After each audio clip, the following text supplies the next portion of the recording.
Hi everyone, welcome to the channel. My name is Nick Cosgrove and I'm back with this week's No Filter Q&A. This is the episode where I answer all questions related to diet, training, and supplementation that I've received over the last 7 days from our in-house clients, online clients, as well as a few of our online followers.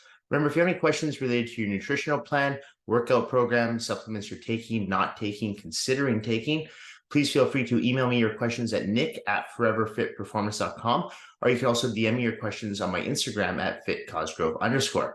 Okay, so let's get started with this week's No Filter Q&A with question number 1. Nick, I weigh 180 pounds. How many calories should I be consuming each day if I want to lose 15 pounds? Honestly, when it comes to calorie counting, I don't do it. So if your goal is to build muscle and lose body fat, I've said this before, your focus should be on your macronutrient intake, not just your caloric intake. And the reason why is if you go into a caloric deficit, what's going to happen is your body is not going to be able to discriminate between fat, muscle, water. It's going to lose all three. So if you go into, let's say, 1,500 calories a day, you'll lose 15 pounds. You'll lose 15 pounds very quickly.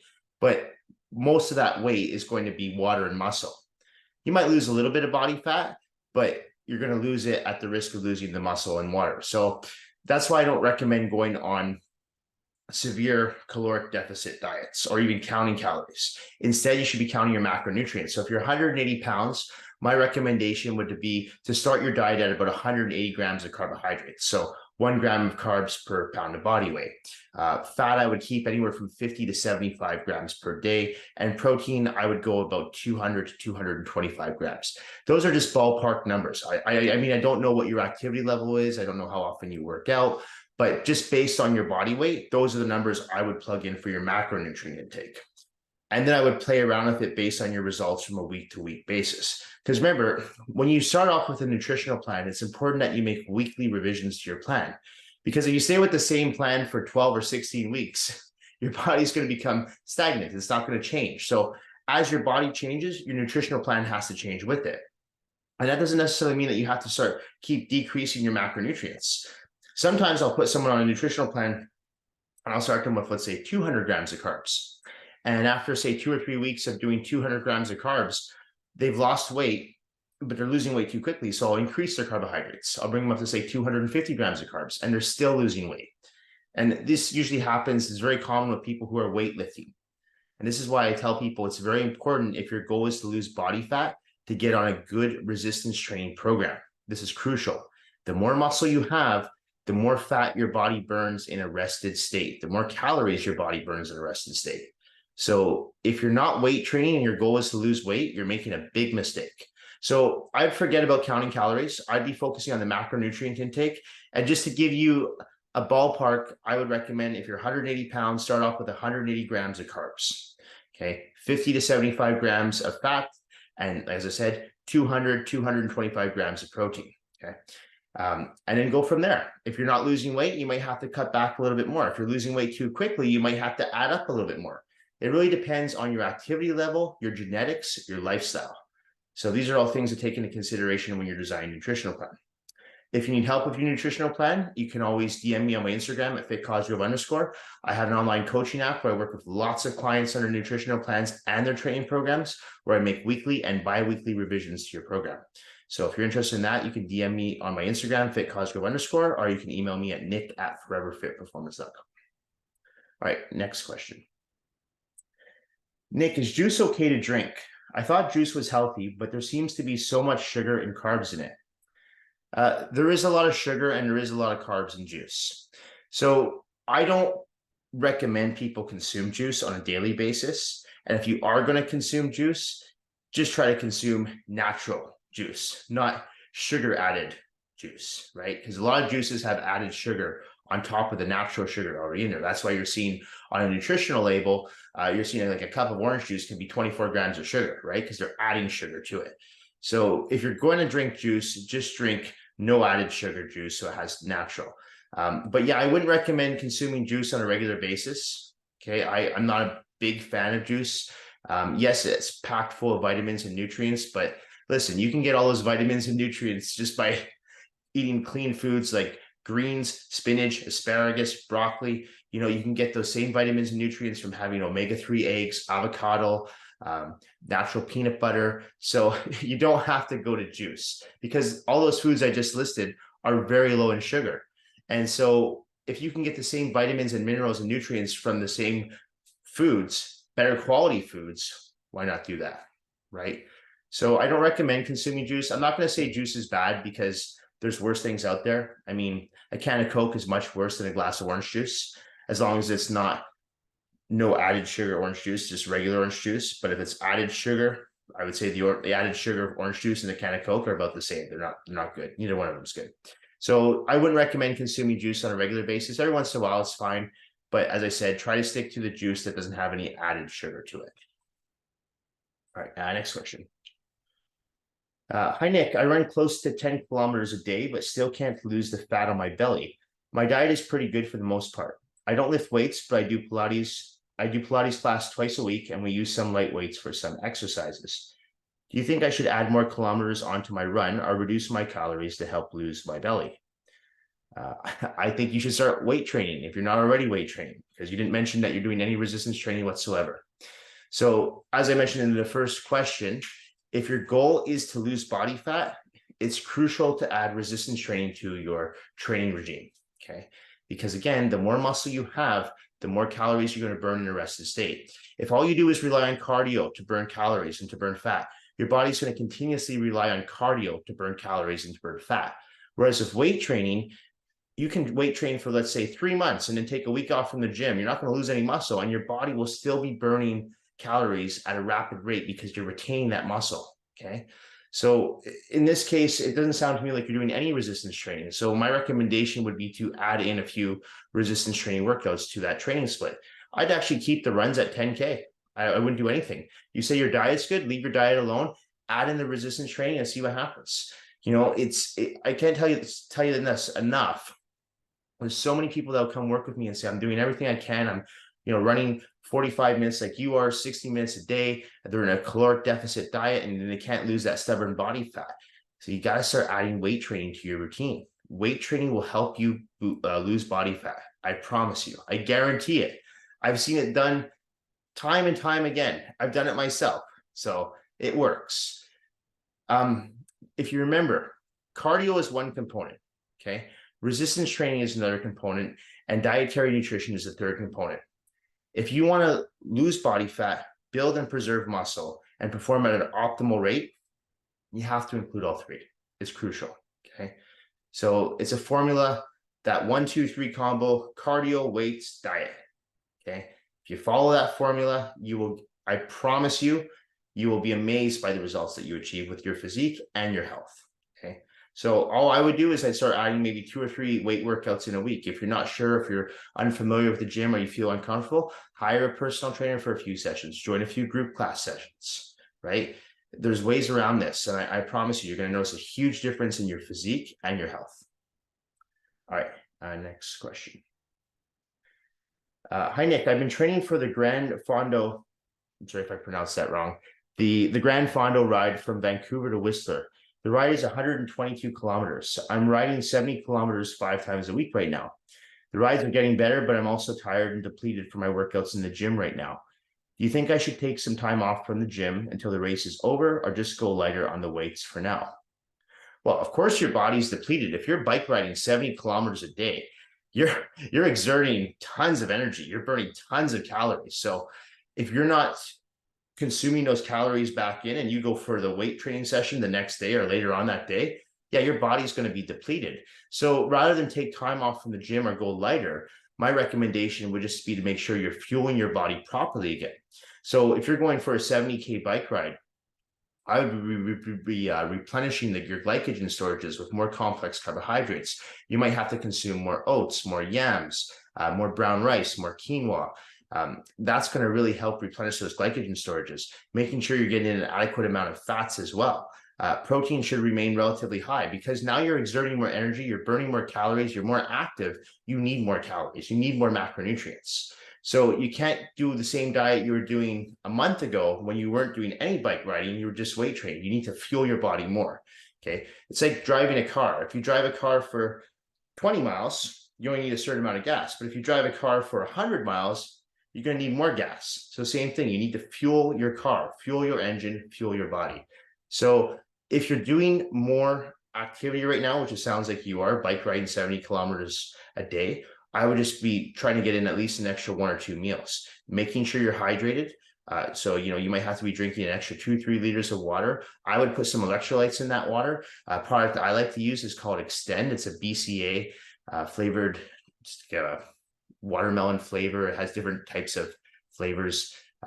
It's sweetened with stevia. Okay, so it doesn't taste the greatest, but it's full of electrolytes. It's got lots of sodium in there, lots of potassium, and that'll help too, especially if you're someone who's doing a lot of cardiovascular activity, which it sounds like you are.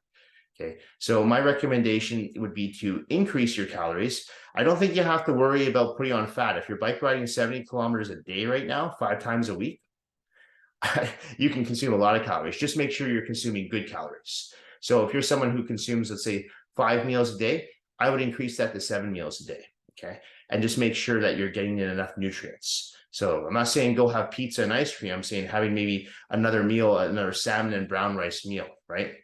Or have another chicken breast with some quinoa, right? Or if you're a vegetarian, have some beans and lentils. Like increase your omega-3 intake, omega-3 egg intake, right?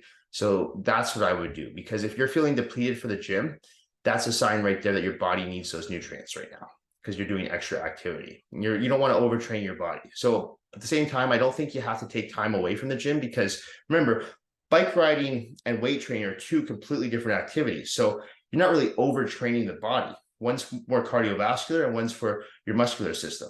So you can still do both. Just make sure you're fueling your body properly. Lots of nutrients, lots of vitamins, lots of minerals, good complex carbohydrates, healthy fats, lean proteins. Don't just look at the macronutrients, but look at the micronutrients of the food that you are consuming.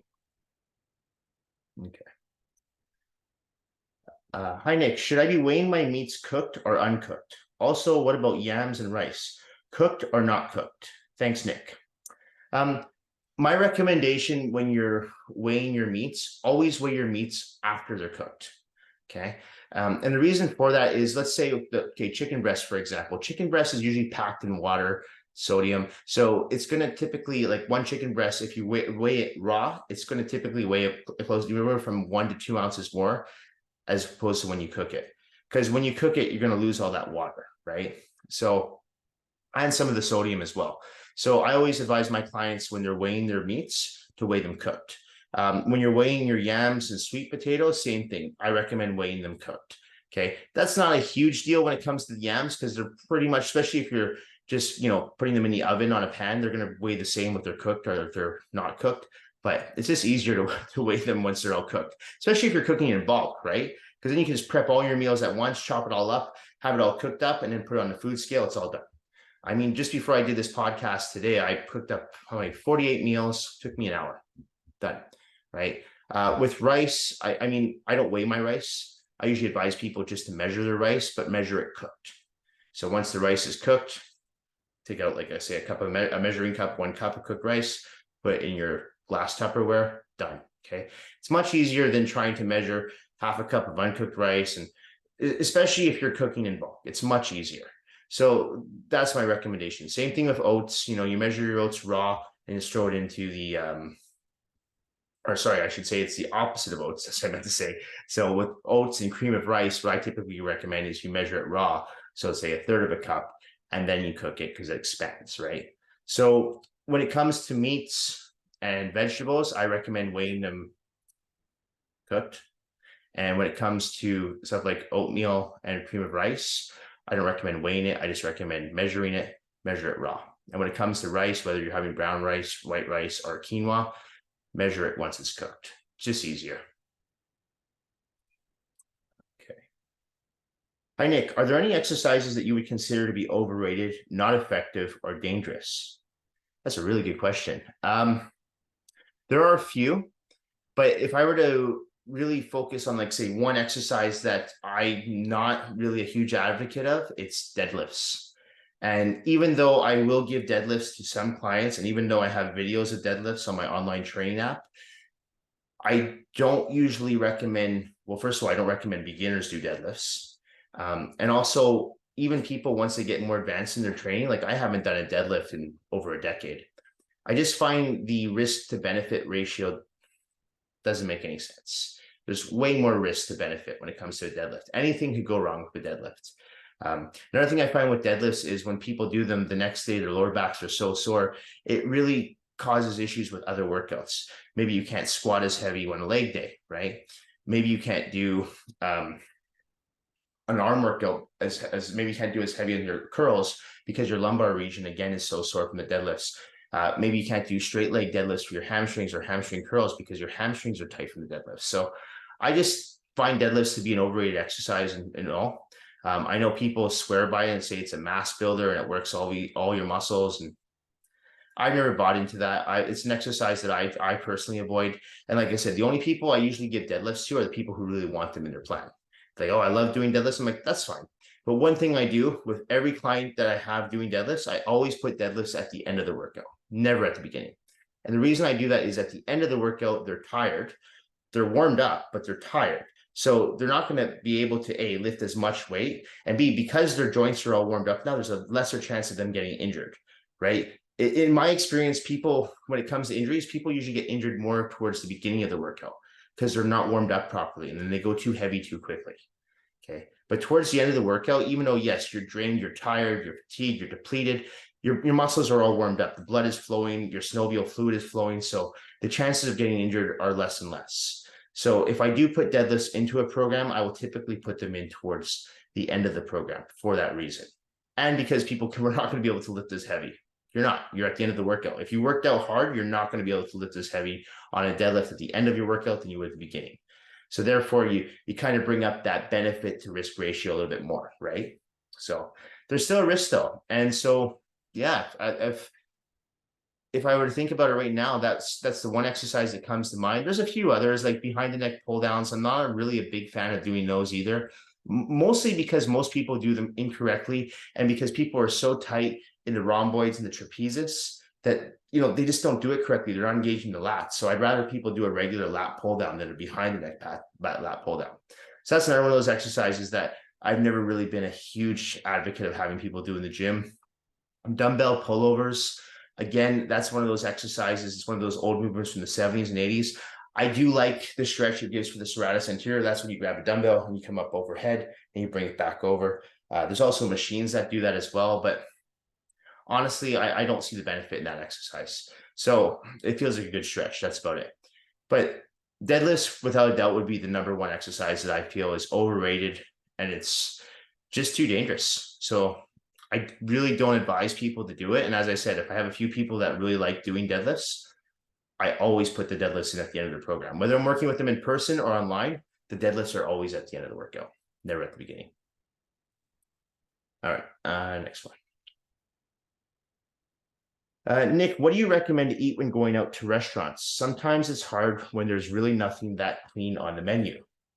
That's another good question. So typically, if I'm going out to a restaurant, I try to have some say in the restaurant that I go to. So, if it's something, let's say like here in Vancouver, we have Earl's, and we have Cactus Club, right? Those are typical chain restaurants. It's pretty easy to find something healthy on the menu there. It's not the healthiest option, but I mean, they have salmon and rice, for example, right? Yes, it might be jasmine rice, but it's still rice. You can order like a tuna poke bowl, which is basically just tuna with mango and rice. So it's nothing that's that unhealthy. If you don't want to have the mango, you could maybe substitute for avocado, right? That'd be a healthier option. So when it comes to like chain restaurants like that, it's pretty easy to find something that healthier option. Let's say you go somewhere though that's a little bit more challenging. Let's say an Italian restaurant, right? A lot of pasta, a lot of cheesy foods on that menu, a lot of fried foods in some cases too. So you're kind of at you hit a wall here. Like, what do I do? There's really no options. Like you say, there's not really many healthy options. So in that case, what I'll typically do is I'll only eat half the portion. And so instead of eating my entire portion, I'll just eat half. And then what I'll typically do is I'll either give the other half to the person that I'm having dinner with, or I'll take it to go and I'll give it to somebody on the street, like a homeless person, right? But I won't eat the whole dish. And how I do that is if I'm going somewhere like an Italian restaurant, for example, I will typically eat before I go. So I'm not that hungry anyways. So I can still go out, I can still be social, and I can still have a good time. But instead of having the entire pasta dish, I'll just have half the pasta dish. And that's fine. I'm full. So that's what I recommend if you're going to a place that you know doesn't have the healthiest options. But if you have some say, I would try to find a place that you know has healthier options. And look, in this day and age with the internet, you can easily Google any restaurant and see their menu online. So you can decide, okay, I can eat here and I can make a few modifications. And that's another thing too. Don't be afraid to make modifications. I worked in the service industry for over a decade. Whenever someone would make a modification, I was a server. It had no impact on me whatsoever. It's very easy. If someone said, I don't want, okay, no mango, I want to do avocado instead. $2 extra charge, no problem. You change it. It's nothing. It's nothing for the cooks to do. It's nothing for the servers to do. So you're not being an inconvenience to anyone. Okay. So I promise you, this is from someone who worked in the industry for 10 years. It's no problem at all to make modifications. Okay. So that's what I would really be focusing on. So again, if you have some say, do your research, try to pick a place where you can see where you can make modifications. Like I said, some of the chains I go to, salmon and rice, pretty basic, pretty simple. I ask for no oil, done. Something I would eat at home anyway. If you're going to a place where you know it's not going to be the best options, then yeah, just cut your portions in half, eat before you go, so you're not hungry. And yeah, I mean, that should be fine. And don't do it every night. Like I mentioned this on last week's Q&A, going to go out to a restaurant once or twice a week. That's not going to slow down your results. Okay. But that's my recommendation. Okay, next question. Hi, Nick. I'm struggling to make my back bigger. Will training it twice a week instead of once a week help it grow faster, or would this be overtraining? I had this exact same problem when I first started to compete. My first bodybuilding show, I won my class, but I lost in the overalls. And when I got feedback from the head judge, his response was, your back is too small. So he said, your conditioning's on point. He says, your size of the legs is great, your chest, your delts, your biceps, but your back is too small.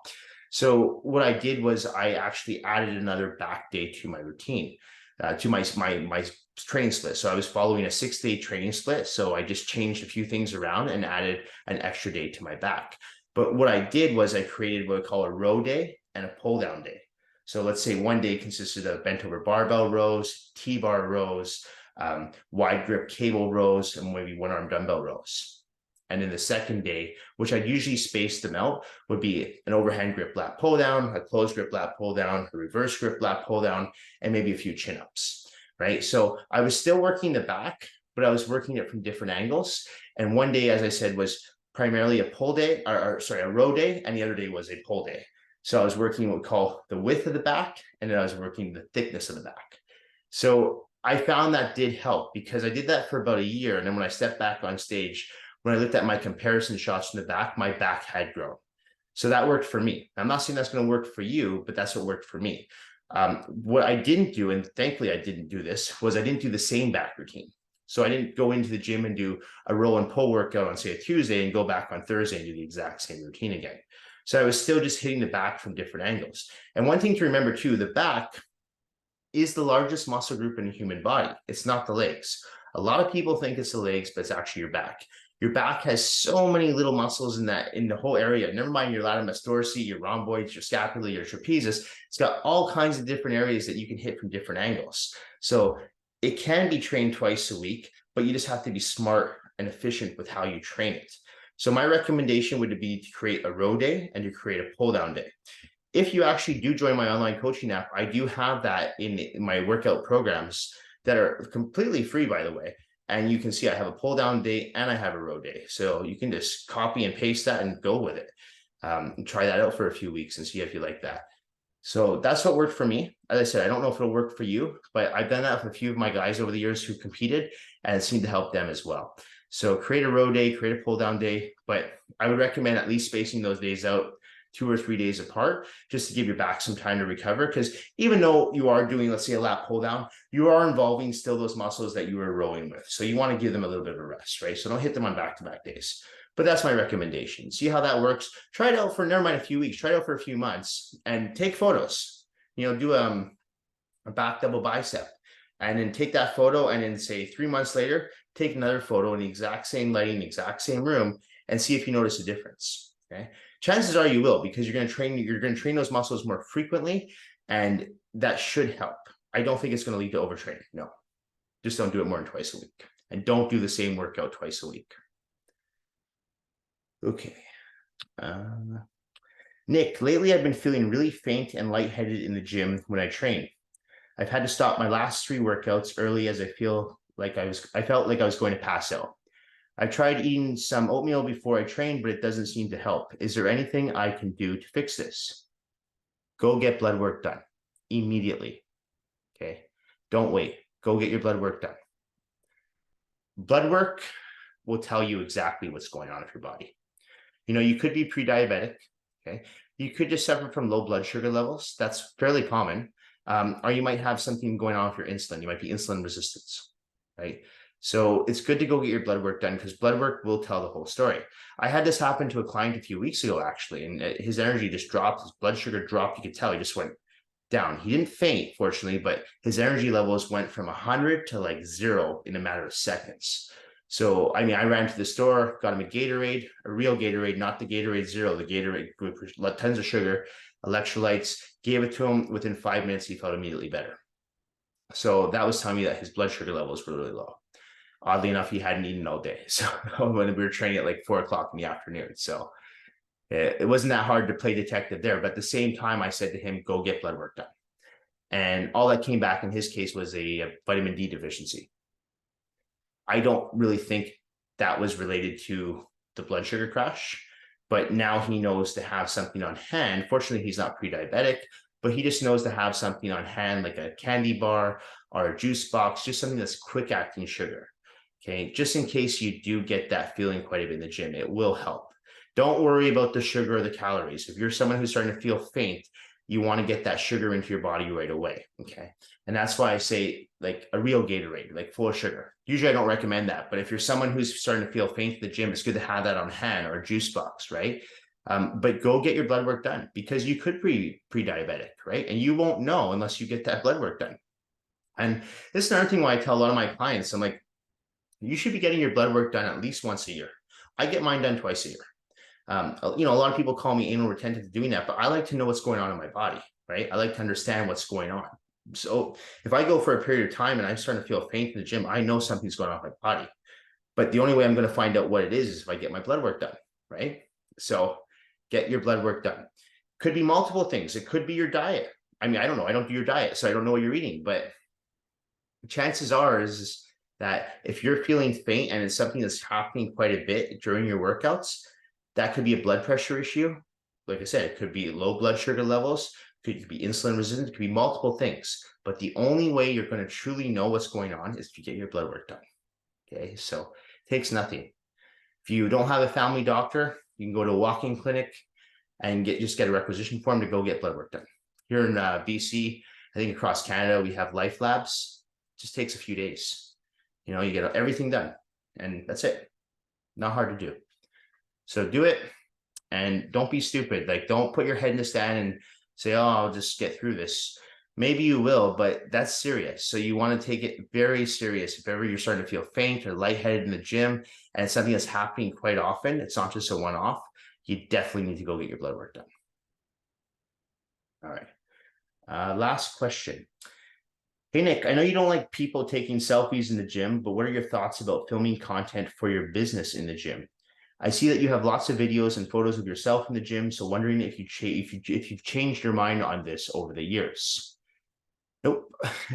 I still don't agree with people taking selfies in the gym.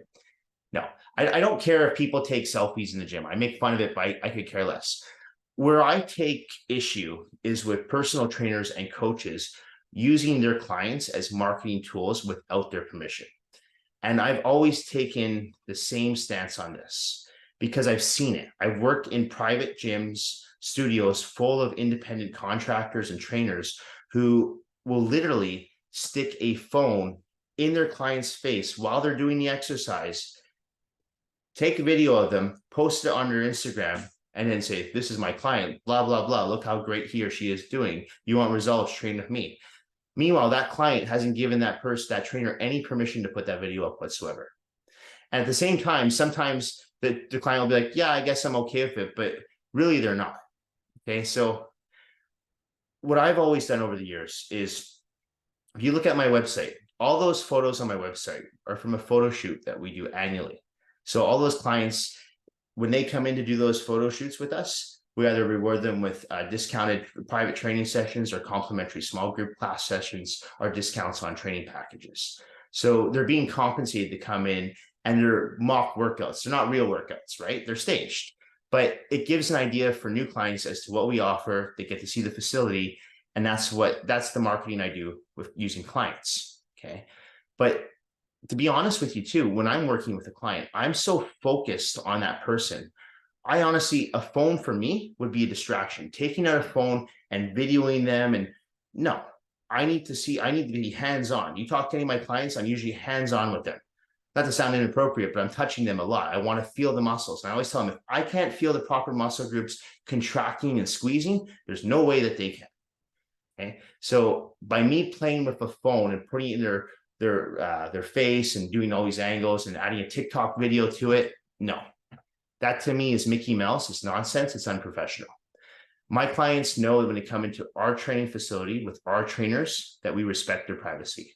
We don't put them up on Instagram. We don't do any of that. Now, if I have a client that wants to be in a video for their own Instagram and they tag me in it, by all means, I'll do it. They're asking me to do it, that's fine. And they want to tag me, do it. But I'll never, ever stick a phone in someone's face, record them while doing an exercise, put it on my Instagram, put it in my story, and take credit and go, look at my client. My client wants me to record them and wants to give me credit. Great, I'll share the story. But they are paying me for that time slot. So I'm not going to use someone who's paying me to promote my own business, right? So I just don't do that. I find it tacky. The selfie thing I make fun of, but I could care less. When it comes to filming myself in the gym, if you look at my photos and my videos, because I'm in a private facility, there's no one in the background. I usually do that after hours. The gym is closed, so I'm respecting people around me. There's no one around me. I don't have anyone in the background whatsoever. I don't have a tripod set up in the middle of the gym and filming other people. Gym's empty. That's when I do my photos. That's when I do my training videos. Empty gym, after hours, nobody there. And I'm just filming myself. Okay, so that's where I stand on that. Again, if you want to take selfies, go for it. I know there's some gyms, some commercial gyms like Equinox, that don't even allow people to film on the floor anymore. And I applaud that. I agree with that 100%. There's not much I agree with Equinox on, but I do agree with that. I don't think people should be filming content in the gym, especially if there's people behind them that don't want to be on the camera. You never know. There could be someone who's supposed to be at work, but maybe they're taking an extended lunch break. They don't want their boss finding out that they're at the gym, right? You just got to respect someone's privacy. And there's people who just don't want to be on social media. So you have to respect those around you, right? So that's why I don't agree with, doing all these filming content in the background, people in the background. I just don't like that. So I never have, and I won't change my stance on that. As a trainer, as I said, I think it's unprofessional to film your clients and put it on Instagram without their permission. And like I said, even if you do have your permission, try to read their body language and see, is this someone who is okay with this or is not? Because there's a good chance, especially if there's someone who's not really on social media themselves, they don't really want to be on social media. You have to remember, a lot of people go to the gym, especially when they hire a trainer. A lot of people, they're intimidated by the gym. They don't want a bunch of people staring at them. They want to work with their trainer, especially if it's in a private setting. So they don't want to be filmed. So respect your clients' wishes and respect their privacy. Film your content, film yourself, promote yourself, and just do a job, and you'll get your own clients just from word of mouth. Word of mouth still works. It does. Okay, it always has. So yeah, I haven't changed my stance on that. I won't change my stance on that. If you're filming your clients in the gym without their permission, you're putting it on Instagram, shame on you. That's unprofessional. Don't do that shit. Anyway, guys, that's it for this week's No Filter Q&A. This episode will be going up on Tuesday, August 22nd. As a reminder, if you do have any questions related to your diet, training, or supplementation, please feel free to email me your questions at nick@foreverfitperformance.com. DM me your questions on my Instagram at @fitcosgrove_. If you need help with your diet, if you need help with your training program, I have my online coaching app, and I'm always accepting new clients. I do bi-weekly check-ins, weekly revisions. I get back to every client within a 24-hour period. And like I said, I'm always willing to work with more and more people on my online coaching app. Thank you all for watching. Thank you for supporting the channel. Thank you for supporting my business. Have a great evening. Bye for now.